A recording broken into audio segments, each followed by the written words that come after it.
Hey, it's Motivational Mondays week 3 in our relaunch today. And today we're going to talk about grounders.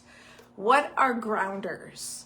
For example, this is a grounder. You believe, what does it say? You become what you believe. All right, grounders. So there has been opportunities that I've been noticing and witnessing. Well, okay, let's be real and fair. There's a lot of darkness in the world.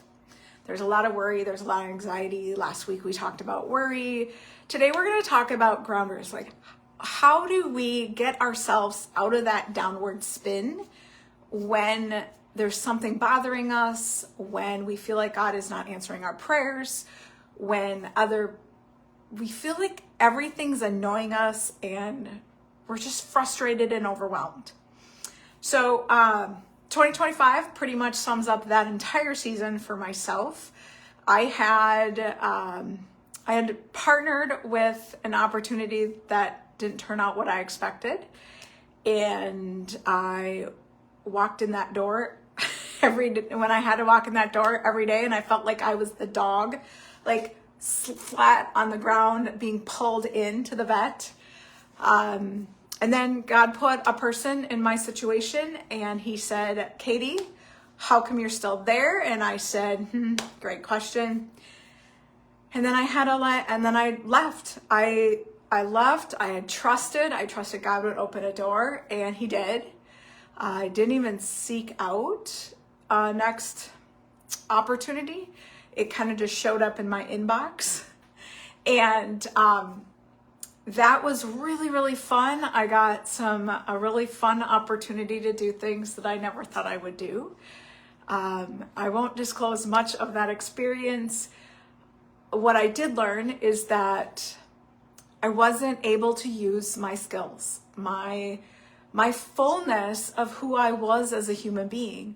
Listen, I've been in this mental health and behavioral coaching industry for 12 years, and I was in the process of growing and building a marketplace ministry in the business. I was adding team members, and I wasn't able to seek out more clients. So the income coming in needed some supplement.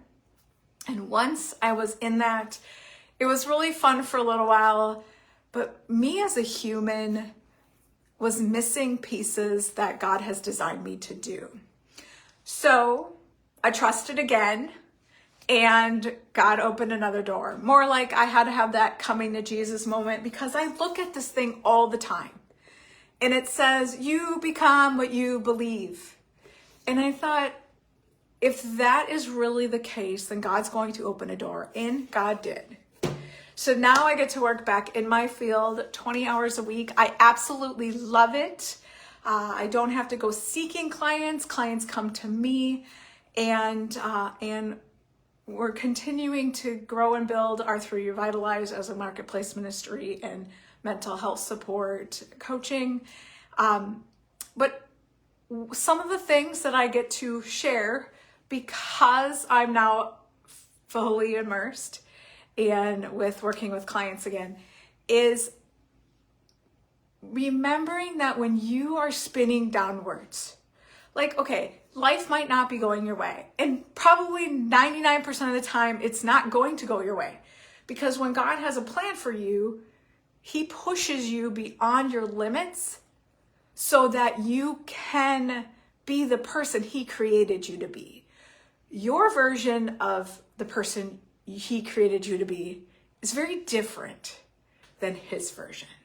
So when we allow God to do, and then we respond, we're able to move forward congruently in that authentic human skin we were designed to be in.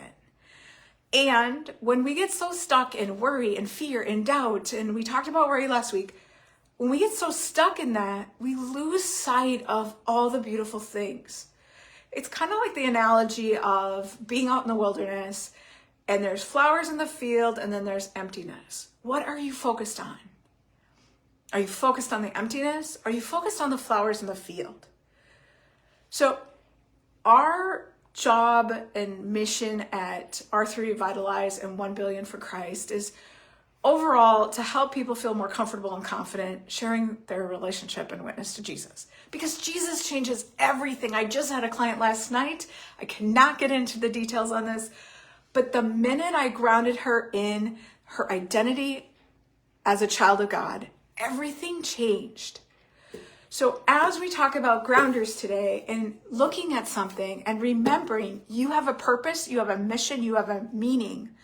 Now, Pastor Kurt at Harborside had a great message yesterday about our purpose as being a child of God. The end. That's our purpose. And then we have all these different roles. So practically, how do you identify and accept that purpose? And then how do you get grounded so that you're not tailspinning in the negativity?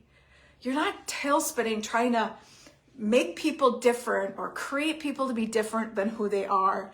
And you're not trying to assert your will onto somebody else. That, if I look at all the people I work with, there is a confusion. The confusion is that we cannot assert our will onto somebody else. We have no control over how somebody else presents their life and who they are and their thoughts and their emotions and their feelings, but we have every control of how we present ourselves. What are our reactions? How are we responding to what is going on in the world? And the difference is, if you're taking more control of yourself, everything else falls in place. So when you're making grounders, like, like this one, make every day count. That grounder, giving yourself something to focus on that is not filled with anxiety and fear and worry and doubt and validation from everybody else. How do you take and pause and ground yourself in the one and only thing you can control? Make every day count. That's your Motivational Mondays today, team. I'm Coach Katie with R3 Revitalize, where the truth will set you free. Have a good one. Catch these. Make sure you like and subscribe on YouTube and catch these in little small increments throughout the week and on YouTube. All right, bye.